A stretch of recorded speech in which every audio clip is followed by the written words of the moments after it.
name is Gerda Pachner. I'm the guest lecturer and I'd like to welcome you in the Brueghel room. I would like to start with a question. What is it that we like about these paintings? The works of a great master. Yes? The things they are about, I mean, the stories they tell in parables and so on. Mm-hmm. They are timeless. Yes, I agree with all of that. But in some ways I also wonder, can a painting really be timeless? They carry their time along with them, don't they? Though much of it falls off along the way, like dirt from a turning wheel. And what if we can't be so sure just what stories are being told? In the day of P.Brueghel the Elder, they may have meant something quite different than now. And yet, the paintings still speak to us. They don't feel so outdated, do they? So what do people think of Brueghel and his work when he was alive? Well, it's hard to say. He was well respected in his day, though he died young and only left us with between 40 and 50 paintings. Then he went out of fashion for quite a while. And one must remember, his paintings weren't shown in museums, as museums didn't exist then. So, unlike his prints, these were not so accessible to the general public. We do know that Brueghel lived in a restless and often brutal time, not that we have managed to leave such things behind. The Netherlands under Spanish Catholic rule were torn by religious division that would soon erupt into the 80 Years' War. And so the king, enraged by the growing dissent we identify with the Reformation, famously claimed he would rather sacrifice 100,000 in Flanders than tolerate the heresy. He sent the Duke of Alba to crush the spreading rebellion. But little is really known of Brueghel's side in the matter. At the end of his life, he did order some of his drawings burned, lest they bring trouble to his family. Some have said that many of his works disguise references to the unrest and even that he may have been a heretic himself, but it is speculation. Then again, it would be odd to entirely discount how these conflicts affected Brueghel's work. He surely wasn't able to ignore them in his life. So I would say these matters can't be disregarded, but we can't make them the main significance of his work. He was called the peasant Brueghel, and for better and worse, he remains best known as the painter of quaint scenes of peasant life. Though not a peasant himself, of course, it's said he went so far as to disguise himself as one to better capture their dress and customs. And it might well be true. Here, in the peasant wedding, without losing any of the natural disorder of a country banquet, our eyes are carried carefully along from detail to detail, along this diagonal formed by the serving men who balance wedding porridge on a big tray made from an old door frame, over to the crowded entranceway blocked with guests and jealous onlookers, and then, because of the most deliberate framing device of a simple green cloth, to the plump and healthy bride, whose expression tells me she's keeping something to herself. Much has been made of the missing groom, but that may have been yet another case of Brueghel's relentless accuracy. Dutch tradition held that the groom was to remain hidden for at least the first half of such a party. In any case, these scenes are less quaint and more radical than they may appear now. Truthful depictions of peasant life were hardly common in the day, and Brueghel's, in their honest detail, can practically be considered documentary. Just these few works preserve so much information about everyday reality in the so-called lower classes, but they are hardly just about facts. These were made near the end of Brueghel's life, after he had mastered so many grand and elevated views, yet they are so down to earth, deceptively simple, like photo snapshots, but much more. They are not sentimental, nor do they judge.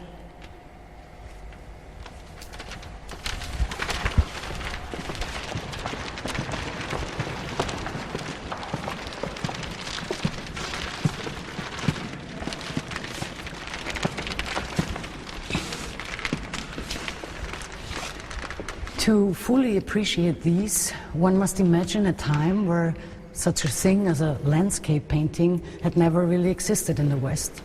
Landscapes were used as backdrops for religious events and were usually an utterly fantastic invention. Brueghel is credited with being one of the first to give landscape in and of itself its due. He sketched from life on his travels, especially in the mountains around Italy and most specifically in Naples. But this was well before painting in the open was established. Brueghel, with his respect for everyday events and scenes, brings us a familiar world.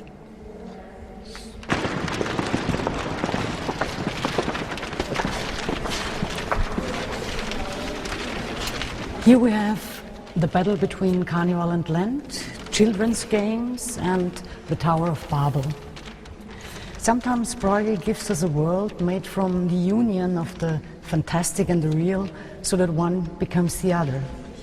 Like Bosch, he made seemingly bizarre catalogues of eccentric, at times disturbing behavior. Are they symbolic puzzles? Perhaps yes, but perhaps not so much as sometimes thought. They are, in a sense, documentaries as well, collecting exact games, rituals, and masquerades of his day, but harvested together as if they were happening at the same time. Hallucinations of the real, one might say, or perhaps they are a mixture of these tendencies, the allegorical and the realistic. But what to make of them now in the complexity of our own time? I, for one, see hypocrisy, politicians, corrupt priests, absurdities, abuse, and games that I recognize. This may have little to do with the painter's exact intentions, but I couldn't and I wouldn't turn these associations off. They are part of what makes the work fresh and relevant. Well, that looks symbolic to me. And I'm sure, unlike most of your modern artists, he wasn't trying to rub our noses in the dirt. In the dirt, no. But in the humanity, yes. Well, it's hardly one and the same. No, they are not the same, but they are perhaps more connected than some would care to notice. For example, if you take a look over there to these beggars, or here, the sick one, or if you take a very close look over here by that river. Can you see it? You have to look very closely, the small figure down here by this river.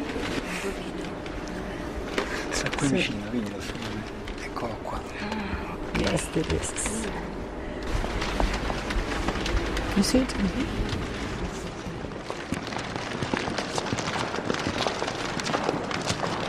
You've said very little about his faith. Surely he was devout. Yes, I'd agree that he must have been. And what would you say is the center of this painting? Well, I've read the title, and it's called The Conversion of St. Paul. Yes, and here he is in blue, having fallen off of his horse. And is that then the center, the main focus of the painting? I'd say it is. After all, it's an illustration of a Bible story. Well, in spite of it being the title, I might argue that the center of the picture is the fine tree, sheltering this little boy in a helmet. Look at him. A soldier far too young for any war, and the helmet so big it's dropping down to his eyes. And yet, he's as important as all of the army or St. Paul himself. It's the conversion of St. Paul, nothing about little boys.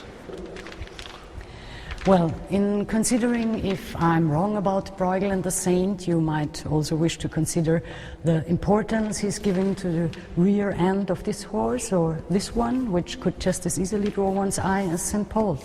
In fact, this is one of Brueghel's crowning habits, and if you don't think so, you might want to take it up with the great poet Auden, who surely spent some time in the very spot where you are standing, as he lived on the outskirts of Vienna for the last 10 years of his life and often went to the opera a few blocks away, and whose interest in Brueghel and even Brueghel's relation to horses' asses is of course a matter of record.